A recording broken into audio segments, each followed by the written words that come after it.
If you're considering writing a screenplay, then you should use Final Draft software. You should also read Joseph Campbell's Hero's Journey, and you should also conform to the 3-act structure. Or should you?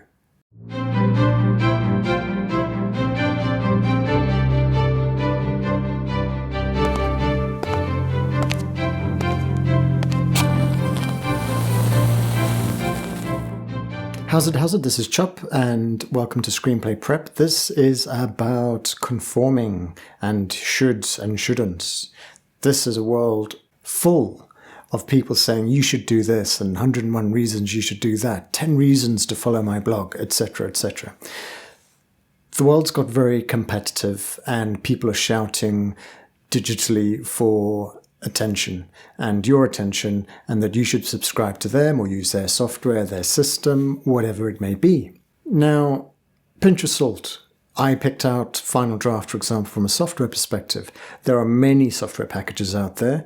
There are also many reasons, Final Draft is a good software package to use. But should you? Do you have to? It's the same with some of the screenplay formatting guides and rules. Some of them not necessarily so obviously set in stone. Some are industry musts. So which ones should you follow, which ones you shouldn't follow? It does get a bit of a minefield. That is why a service like this exists and why I intend the Screenplay Prep channel to try and sort out what's a must and what is optional. There are many industry websites out there for filmmakers and screenwriting in particular. There are blogs, sites, and videos, all with opinions and ideas. And sorting out what is true as opposed to opinion can be very, very difficult. The bottom line is story, ultimately, and the ability to translate that onto paper that a crew can sit and read it and then reproduce your idea into a screen format. How you achieve that, what tools you use, which methodologies you follow are completely up to you. There's a number of formulas and ideas and ideologies that people offer, but are they set in stone or gospel? Not at all, no. Different people might approach a plumbing job with a different tool set. If the water flows at the end, brilliant, awesome. So the same comes for screenwriting, as in, are you using pen and paper or using a computer, maybe using a typewriter? The result will be words on page, and that's what matters. What further matters is the quality of those words on page and the novelty of your idea, but that's secondary to this concept of tool set and what you might do to arrive at the result of a script that can be passed around on set. So ultimately what I'm trying to say is that you shouldn't feel goaded into things, and you want to be looking for advice that isn't obviously sponsored by the company who ultimately wants you to buy into their system or software or tool set. You want to get a balanced opinion and then follow what works for you. If someone says, use a hammer to open that door, and you'd rather just use your key, well, do what feels right, do what works for you, and do what's within your budget or current tool set.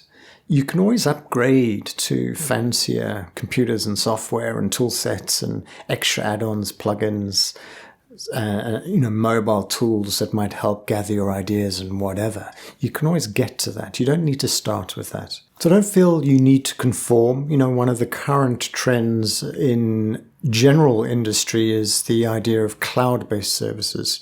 This whole notion that everything should live in the cloud to ultimately share and collaborate. This isn't right for everybody. I've worked in corporations and it doesn't always work. It's often a fad. It's what the salesman's touting at that point in time. Someone gets their palms greased and we go for this cloud-based system that ultimately falls short. So whilst they can be useful and maybe perfect for some, it's not for everybody. So to be honest, there isn't so much of a conforming for screenwriters. The only conforming there is the very basics of screenplay formatting. But even within that, it's a little bit of a minefield in terms of how finicky you might go.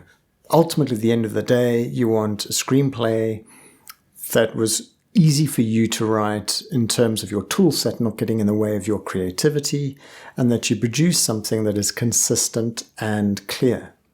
So there are basics for formatting rules, but those can be covered in another video.